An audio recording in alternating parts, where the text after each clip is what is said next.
నమస్తే. నేను మీ విజయారెడ్డి. కొన్ని సామెతలు గుర్తొస్తుంటాయి. కొంతమందిని చూస్తుంటాయి. ఈ పాటికి అర్థమైంది ఎవరికి ఏ సామెత బాగా సూట్ అవుతది అనేసి. "ఒర్లి ఒర్లి నేను పోతా, వండక తిని వాడు పోతాడు" అని అంటారు. అంటే ఏంది?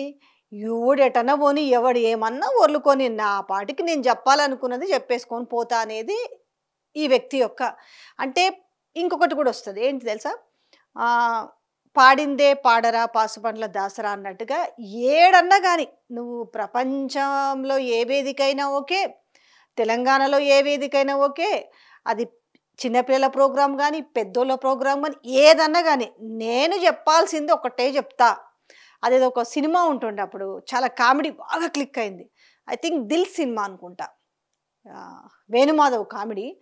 ఏం చెప్పినా అదే వాడు కాలేజీలో అడ్మిషన్ కోసం అనేసి ఏం క్వశ్చన్స్ అడుగుతున్నారు, ఏం ఆన్సర్లు చెప్పాలనేసి ముందు పోయిన కాలేజీలో అడ్మిషన్ కోసం పోయిన హీరోయిన్ అడుగుతుంటాడు, రాసుకుంటాడు. అందరిని అవే అడగాలని లేదు, కానీ అడిగిన అంటే ఒక ఎగ్జైట్మెంట్ ఉంటుంది అన్నట్టు. ఏందనంటే మీ ఫాదర్ పేరేంది, వాడు ఏం అక్కడ అమ్మాయిని అడిగిన క్వశ్చన్స్ వేరు, సో ఇతన్ని అడిగిన క్వశ్చన్ వేరు, కానీ ఆన్సర్ మాత్రం ఒకటే ఉంటుంది. ఇది చాలామందికి తెలిసే ఉంటుంది. నేను ఎందుకు ఇప్పుడు అది గుర్తు చేస్తున్నానంటే ఇవాళ తెలంగాణ ముఖ్యమంత్రి రేవంత్ రెడ్డి తీరు కూడా ఏ వేదిక పోయినా ఏదన్నా అడుగు, ఏమన్నా నేను మాత్రం ఇదే చెప్తా, నేను ఇదే చెప్పదలుచుకున్నా. ఏంటిది? నేను గొప్పగా ఏం చేసిన అంటే అధికారంలోకి వచ్చిన ఈ సంవత్సరన్నర పీరియడ్లో అసలు నేను చేసినంత గొప్పగా ప్రపంచంలో ఎవరూ చెయ్యలేదు అనేసి తను చెప్పుకుంటున్న విధానం చూస్తే, సరే మిగతా వాళ్ళు పక్కన పెట్టిన తెలంగాణ ప్రజలైతే ఏమనుకుంటున్నారో కూడా అది అందరూ తెలిసిన విషయమే. ఏ రకంగా నవ్వుకుంటున్నారో లేకపోతే ఏ రకంగా దుమ్మెత్తి పోస్తున్నారో, ఆ దుమ్మెత్తి పోసింది నాలాంటోళ్ళు కొంత వేళ్ళ మీద లెక్కబెట్టే మంది అది వాళ్ళ సోషల్ మీడియా ప్లాట్ఫామ్లో చూపిస్తే ఏ రకంగా కేసులు అవుతున్నాయన్న నేపథ్యం కూడా చూద్దాం. అయితే ఈ కార్యక్రమానికి వెళ్ళే ముందు ఒక్కటి చెప్తాను. ఏది? ఈరోజు ఈ వేదిక మీద కూడా మన దగ్గర చాలా అట్టహాసంగా మిస్ వరల్డ్ పోటీలు జరిపినామని, అందాల భామల పోటీలు జరిపినామని చాలా గొప్పగా చెప్పుకుంటున్న నేపథ్యంలో ఇక్కడికి వచ్చిన ఆ మిస్ వరల్డ్ కంటెస్టెంట్ అయిన మిస్ ఇంగ్లాండ్ని ఏ విధంగా అవమానపరిచి ఆమెని ఏ విధంగా మిస్బిహేవ్ చేసిరన్న విషయం అది వస్తూనే ఉంది. దానికి ఒక ముగ్గురు మహిళా అధికారులతో ఒక కమిటీ వేసిరు. ఆ నివేదికని చాలా సీక్రెట్గా పెట్టిరు, కానీ అయినప్పటికి కూడా లీక్ అయింది. ఎవరున్నారు ఆ ఇద్దరు అనే విషయంలో ఒక ప్రజాప్రతినిధి కావచ్చు, ఇంకొకరు వాళ్ళ దాంట్లో ఉన్న ఒక కార్పొరేషన్ చైర్మన్ కావచ్చు. సో ఆ పేర్లు బయట పెట్టిరనే దాంతో కేసులు పెట్టిరు. నిన్న చూసిరు కదా ఆల్రెడీ. ఒక మీడియా యాక్టివిస్ట్ అయిన గౌతమ్ అయితేంది, ఇంకొకరు అయితేంది. సో ఈ రకంగా ఏంటి, నిన్న కాసేపు హంగామా క్రియేట్ చేసిరు. నేను కూడా చేసినలే, దొరికిన ఆ ఇద్దరు దొంగలు అనేసి ఐటెం చేసిన దానికి మా జర్నలిస్ట్ గ్రూప్లలో చాలా విరివిగా ఇక అయిపోయింది, అరెస్ట్ చేసేస్తారు అనేసి. అరెస్టులు చేసిర్రు, చేసి భయపెట్టుడు, చేస్తారు అని బయటపెట్టుడు. దీంట్లో ఇంకొకటి ఏంటి అనంటే ఇది ఏవైనా సరే ఇలాంటివి నిజాలు ఏ సోషల్ మీడియా ప్లాట్ఫామ్ వేదికల మీద అయితే అది ట్విట్టర్ ఎక్స్ కావచ్చు, లేదంటే ఇన్స్టా కావచ్చు, ఫేస్బుక్ కావచ్చు, లేదా యూట్యూబ్ కావచ్చు, వెబ్సైట్ కావచ్చు, ఏ మాధ్యమాలలో పెట్టినా కూడా వాళ్ళని బీఆర్ఎస్ అనే ముద్ర వేయాలి, వాళ్ళకు ఒక కేటీఆర్ అనే ట్యాగ్ అంటగట్టాలి. ఇది ఏది? అది మహిళలు కావచ్చు, లేదంటే పురుషులు కావచ్చు, ఎవరైనా కావచ్చు, మనం కేసులు పెట్టి బెదిరిద్దామనేది అది నిన్న చూసినాం. ఇక ఈ సబ్జెక్ట్లోకి వచ్చే ముందు చెప్తాను. ఏది? తెలంగాణ ఆవిర్భావ దినోత్సవ వేడుకల్లో మళ్ళీ యాజ్ ఇట్ ఈజ్గా మళ్ళీ కథ కంచికే అన్నట్టుగా సేమ్ రిపీటెడ్. మేము మహిళల్ని ఏ రకంగా కోటీశ్వర్లు చేసినాం, మేము మహిళలకు ఎంత పెద్ద పాత్ర పోషించినాం, మహిళల్ని ఎక్కడెక్కడ భాగస్వాములు చేసినాం అని చెప్పుకుంటున్న మాటలు. సరే కొంచెం మచ్చుకు మీరు కూడా వినండి.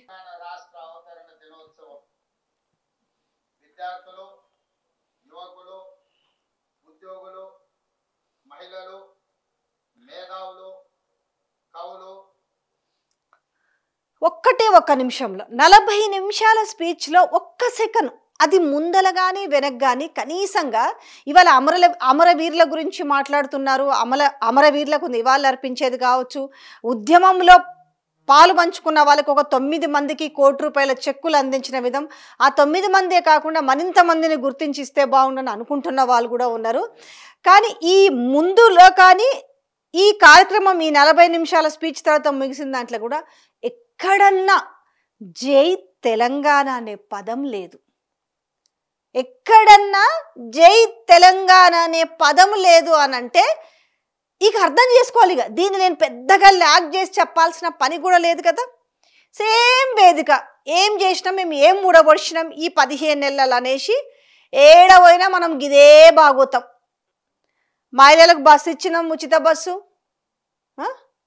మహిళలకు 200 యూనిట్ల కరెంటు ముందు ఎవరైతే అర్హులో వాళ్ళకి ఆ మహిళల్ని ఉద్దేశించే మాట్లాడిన విధానం, తర్వాత మహిళలకు ₹500 గ్యాస్ సిలిండర్లు ఇచ్చింది, ఏకకాలంలో 2 లక్షల రుణమాఫీ చేసింది. ఇందులో ఈ పదాలన్నీ చెప్పనిక 1 సెకండ్ టైం పడుతుంది. ఆ 1 సెకండ్లోనే అసలు వాస్తవం ఏంది, భాగవతం అంతా బట్టబయలు ఎక్కడైతుంది అని అంటే నిజంగానే 2 లక్షల రుణమాఫీ చేసిరా చెప్పి అదే చెప్పినా కదా. వర్లు మేమే పోతాం, వణుక తిని ఆడే పోతాడనే సామెత ఎందుకు నేను గుర్తు చేసిన అంటే ఇవాళ తెలంగాణలో రైతులు పురుగుల మందులు కూడా తాగుతున్నారు, ఆత్మహత్యలు చేసుకుంటున్నారు, బ్యాంకుల దగ్గరకు పోయి పురుగుల మందు తాగుతున్నారు. మాకు కాలేదు, ఎందుకు కాలేదు, మాకు చెయ్యండి అనేసి. తర్వాత రైతు భరోసాని గొప్పగా చెప్తుంటే ఇంతవరకు ఆ రైతు భరోసా 4 ఎకరాల వరకు వేసినామని చెప్పినా 4 ఎకరాలలో ఎంతమందికి వచ్చిందో ఆ రైతులకే తెలుసు. కౌలు రైతుల విషయంలో కావచ్చు, ఈరోజు రైతు కూలీల విషయాలు కావచ్చు, ఇవాళ ఆటో అన్నలు బాధపడుతున్న విషయాలు, అరిగోస పడుతున్న విషయాలు కావచ్చు, దాదాపుగా 100 మందికి పైగా ఆటో అన్నల ఆత్మహత్యల విషయాలు కావచ్చు, ఇలా మహిళల గురించి గొప్పగా చెప్పుకుంటున్న అదే మహాలక్ష్మి పథకంలోని ₹2,500 గురించి ఏ వేదిక పైన మాట్లాడరు. ఓకే, మేము ఇంకో సంవత్సరాలు ఇస్తామా, 2వ సంవత్సరాలు ఇస్తామా, లేకపోతే ఎలక్షన్ లాస్ట్ ఇయర్ ఇస్తామా అనేది కనీసం అదే మహిళలకి, ఈరోజు మహిళల గురించి గొప్పగా మాట్లాడుతున్నారు కదా, ఆ మహిళలకు ఎక్కడ కూడా క్లారిటీనే లేదు. ఇక ఎంత గొప్పగా చెప్పిన పెన్షన్ గురించి, ఆనాడు కేసీఆర్ హయాంలో ఇచ్చిన ₹2,016 పెన్షనే మేము గొప్పగా ₹4,000 ఇదిగో అదిగో అన్నారు కదా. ఇంతవరకు ఏ వేదిక పైన కూడా ₹4,000 పెన్షన్ గురించి మాట్లాడే పరిస్థితే ఉండదు. రెండోది, చదువుకునే అమ్మాయిలకు, డిగ్రీ చదువుకునే అమ్మాయిలకి స్కూటీలు ఇస్తామని చెప్పారు, ఆ స్కూటీల గురించి మాట్లాడరు. రెండోది ఇంకేం చెప్పారు, అదే మహిళల గురించి ఇలా పెళ్లిళ్ళు చేసుకుంటే కళ్యాణ లక్ష్మి, అబ్బో బంగారం మీరు కొనలేరు మేము ఇస్తామని చెప్పి ₹1,00,000తో పాటు తులం బంగారం ఇస్తామని చెప్పారు. దాని గురించి ప్రస్తావనే ఉండదు. కానీ ఏ వేదిక ఎక్కినా ఒకటి ఊకదంపుడు ఉపన్యాసమే. ఈనాడు వేదికను పరిచయం చేశాం మహిళా శక్తి సంఘాలకు. ఆర్టీసీ బస్సుల్లో మహిళలకు ఉచిత బస్సు ప్రయాణం సౌకర్యం కల్పించడమే కాదు, ఆ బస్సులకు వారిని యజమానులను చేశాం. ఈనాడు ఆర్టీసీ ప్రైవేటులో ఏదైతే వ్యాపార సంస్థలను, నేను దీని గురించి ఇంకోటి కూడా చెప్తాను. నేను మొన్న ఒకటి జర్నలిస్టుల దానికి జలవిహార్ ఆడిటోరియంకి వెళ్ళి ఆ పక్కనే ఉన్న పార్కులో అదే దీని గురించే, ఈ అందాల పోటీలో దొరికిన 2 అనే దాని మీద అంశం పైన చేస్తుంటే ఆడ ఆ పార్కులో పనికొచ్చిన వాళ్ళు మహిళలు ఉన్నారు. ఒక 10-15 మంది మహిళలు పని చేసుకుంటూ ఉన్నారు. మేము వెళ్ళి ఆడ వీడియో చూస్తుంటే వాళ్ళు ఏం జరుగుతుందో అని చూడడానికి వచ్చారు. సరే, ఆ పక్కన మాతో పాటు ఉన్న డ్రైవర్ ఉంటారు కదా, వాళ్ళు అడుగుతున్నారు తీస్తున్న కెమెరామెన్ని, డ్రైవర్ని, ఏం చెప్తున్నారు అని అంటే, ఇట్లా ఇది మాదొక మీడియా, ఇట్లా దీని గురించి చెప్తున్నారంటే, అరే ఇంకా బాగా చెప్పమను, మా ఆడోళ్ళకు గిన్ని హామీలు ఇచ్చిండు నెరవేర్చలేదు అనేసి వాళ్ళు ఆడ మాట్లాడుతున్నారు. అసలు నేను ఏదో జస్ట్ చూడడానికి వచ్చిర్రు అనుకున్నా. వాళ్ళకి ఎట్లుందంటే లోపట, ఇక మనము తెలంగాణ వ్యాప్తంగా మహిళల పరిస్థితి, మహిళలు ఏమనుకుంటారని చాలా సందర్భాల్లో చూపించినాం. ఇవాళ మాట్లాడి కదా, రేపే మళ్ళీ ఊర్లకు పోయి ఆ మహిళల అభిప్రాయం తీసుకొచ్చి మేము ముందు పెడతా. ఇక నుంచి ఎవరి గురించి మాట్లాడితే బాజప్తా వాళ్ళ అభిప్రాయం తీసుకొచ్చి మేము ముందర పెడతా. ఇలా మహిళల గురించి అంత గొప్పగా చెప్తున్నావు కదా, అవి ఎట్లాగూ చేయలే, పక్కన పెట్టు. కనీసంగా బేసిక్గా మీ చేతిలో ఉన్న పని కూడా చేయలేకపోయారు. చెయ్యకపోగా అవమానించి పంపించిన వైనం మనము మిస్సింగ్ లాంటి విషయంలో చూసినాం.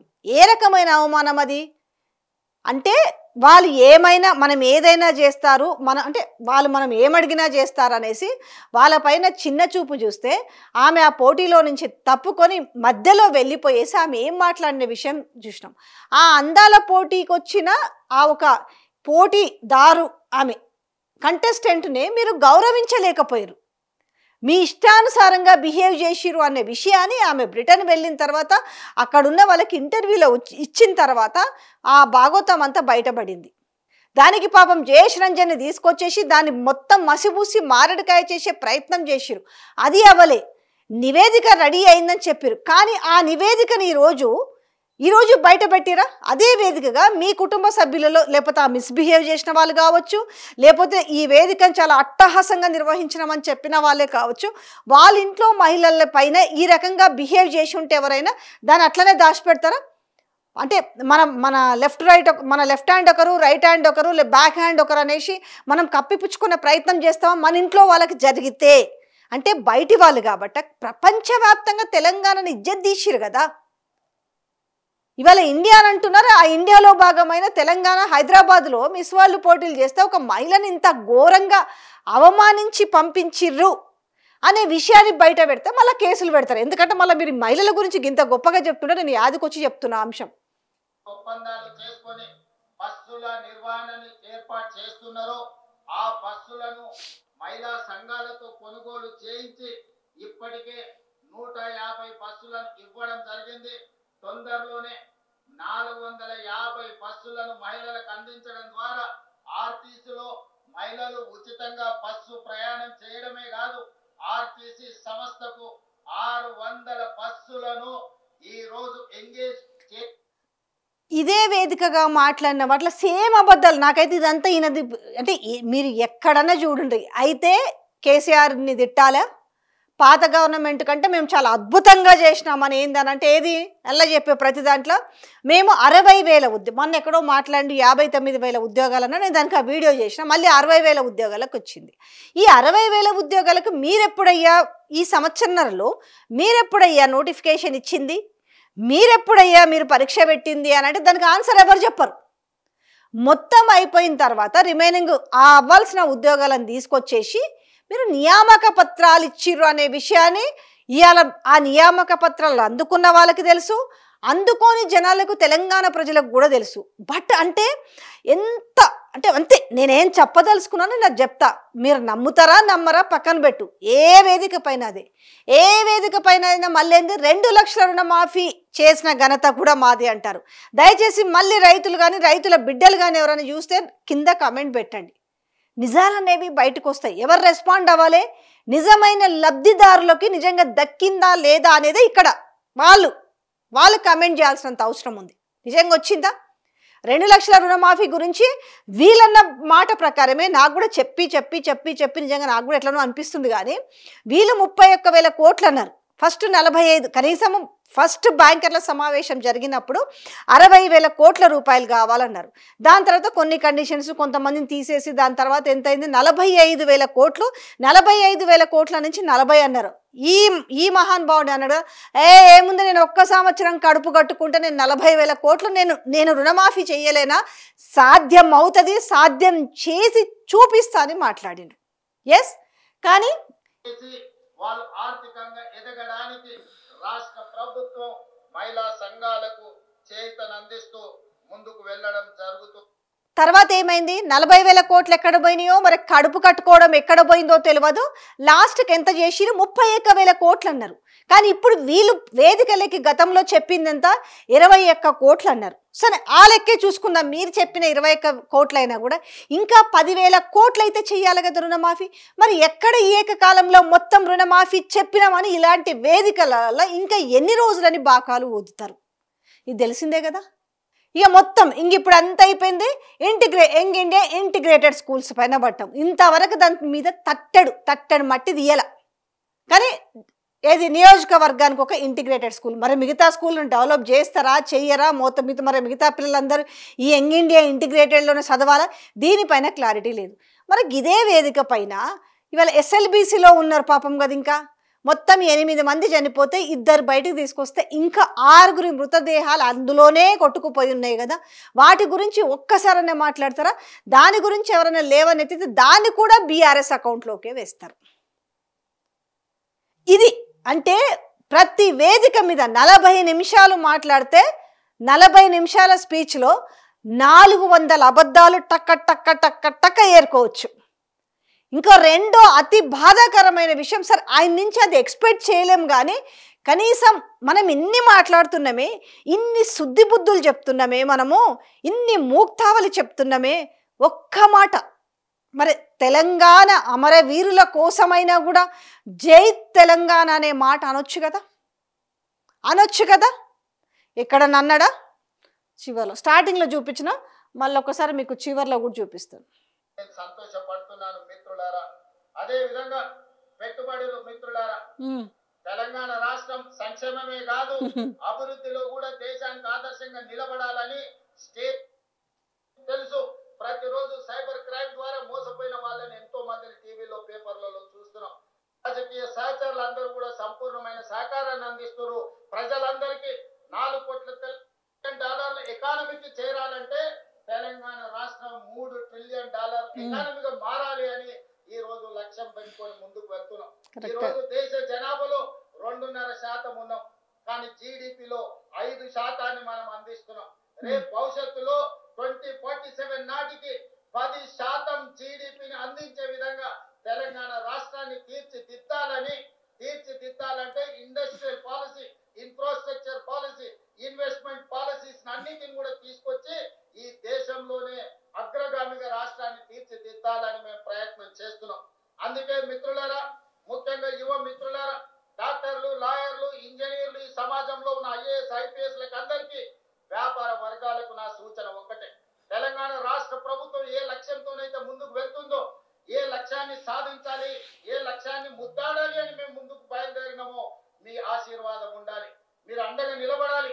ఈనాడు తెలంగాణ రాష్ట్రం ఆయన మాత్రం జై తెలంగాణ అన్నాడు, అండగా నిలబడాలి అందరూ, యావత్ సమాజం అంతా. ఆశీర్వదించండి.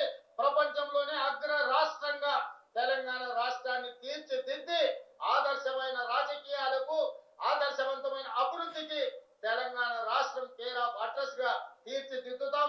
హైదరాబాద్ నగరాన్ని ప్రపంచ నగరాలతో పోటీ పడే విధంగా తీర్చిదిద్దాలి. దీనికోసం నిరంతరం పనిచేసే ప్రభుత్వ సిబ్బందే కాదు, రాజకీయ సహచరులు అందరూ కూడా సంపూర్ణమైన సహకారాన్ని అందిస్తున్నారు.